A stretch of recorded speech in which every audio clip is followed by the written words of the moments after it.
तो दोस्तों आपको तो ये पता ही है कि हरियाणा खेल खिलाड़ियों की धरती है और यहीं से आप देखते हैं कि ज़्यादातर जो खिलाड़ी हैं वो चाहे अपने देश के लिए आप देखें एशियन गेम्स अभी आपने देखा कि कितने मेडल जीत करके लाए, ओलंपिक्स तक भी आप चले जाएंगे तो रेशियो अगर आप देखेंगे तो सर्वाधिक कहीं के खिलाड़ी अगर मेडल जीतते हैं तो वो हरियाणा के खिलाड़ी हैं। और अब इसीलिए आप देखते हैं कि जो उम्मीदें हैं वो लगातार उसी तरह से बढ़ती हुई नज़र आती हैं, क्योंकि जब खिलाड़ी बेहतरीन प्रदर्शन कर रहे हैं, लगातार बढ़िया खेल रहे हैं, उनको जो नई जो खेल नीति है उसके ज़रिए उनको और कहीं ना कहीं बूस्टअप करने की कोशिश राज्य सरकार की भी है, केंद्र सरकार की भी है। तो कोशिश ये है कि हरियाणा के अंदर जो खिलाड़ी हैं वो और बेहतर तरीके से प्रदर्शन कर सके। हाल में ही एशियन गेम्स अभी जो हुए हैं उसमें आपने देखा है कि सर्वाधिक मेडल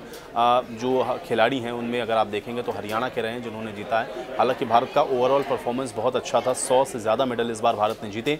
लेकिन उसमें भी एक रेशियो अगर आप देखेंगे या एक बड़ा हिस्सा अगर आप देखेंगे तो हरियाणा के खिलाड़ियों का था। लेकिन ये मैं आपको क्यों बता रहा हूँ, इसके पीछे की थोड़ी सी और इंपॉर्टेंट चीज़ें मैं आपको बताता हूँ। देखिए अभी तो एशियन गेम्स हुआ है, लेकिन अभी जो पैरा गेम्स होने हैं, यानी कि पैरा एशियन गेम्स में जो अपना दमखम है वो भी दिखाना है। और इसलिए अब जाहिर है क्योंकि अभी एशियन गेम्स के अंदर आपने देखा कि हरियाणा के खिलाड़ियों का दबदबा था, तो फिर पैरा एशियन के अंदर भी हरियाणा के खिलाड़ी किस तरीके से अपना दमखम दिखाएंगे उसके ऊपर सबकी निगाहें हैं। अब देखिए 2 बच्चों की माँ है सुमन, जो कि पैरा एशियन गेम्स में अपना दमखम दिखाने वाली हैं। और ये सुमन कौन है, इनके बारे में थोड़ी डिटेल में आपको बताता हूँ।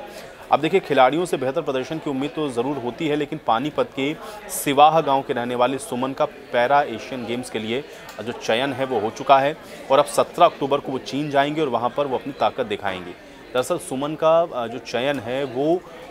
वेट लिफ्टिंग में हुआ है और पैरा एशियन गेम्स में सुमन के जो चयन है उसके बाद जाहिर है कि परिवार के अंदर जो खुशी है उसका माहौल है, घर में बधाई देने वालों का तांता लगा हुआ है। लेकिन एक तो पैरा एशियन में जाना, चीन में जाकर के खेलना, ऊपर से 2 बच्चों की मां होना और पारिवारिक जिम्मेदारी होने के बावजूद भी सिलेक्शन होना, आप समझिए कि कितने बड़े स्ट्रगल से या फिर आप ये समझिए कितनी मेहनत से यहाँ तक का जो मुकाम है वो सुमन ने तय किया होगा। तो जाहिर है कि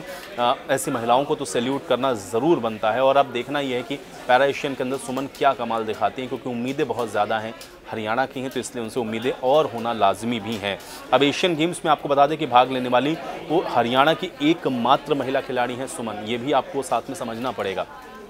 पैरा एशियन में जिनका सिलेक्शन हो रहा है उसमें जो एक महिला एकमात्र खिलाड़ी आप देख रहे हैं हरियाणा से, वो सुमन है जिनका सिलेक्शन हुआ है। दरअसल सुमन ने 2021 में वेट लिफ्टिंग शुरू की और उसके बाद उन्होंने इसके साथ ही तैयारी शुरू कर दी और बहुत कम समय में वो इस मुकाम पर पहुंची हैं जब 17 अक्टूबर को वो चीन जाएंगी और पैरा एशियन में वो अपना जो हिस्सा है वो लेंगी। तो उम्मीद उनसे बहुत ज़्यादा है, लोगों की बधाइयों के तांते उनके ऊपर लगे हुए हैं, देश की निगाहें उनके ऊपर लगी हुई हैं और हर कोई उम्मीद कर रहा है कि जिस तरह का उन्होंने प्रदर्शन किया है अभी तक या अभी तक ओवरऑल उनका जो प्रदर्शन रहा है उससे उम्मीद ये है कि वो ज़रूर कोई ना कोई मेडल लेकर के वापस लौटेंगे। तो उम्मीद करता हूँ कि जानकारी आपको अच्छी लगी होगी। मिलते हैं अगले वीडियो में।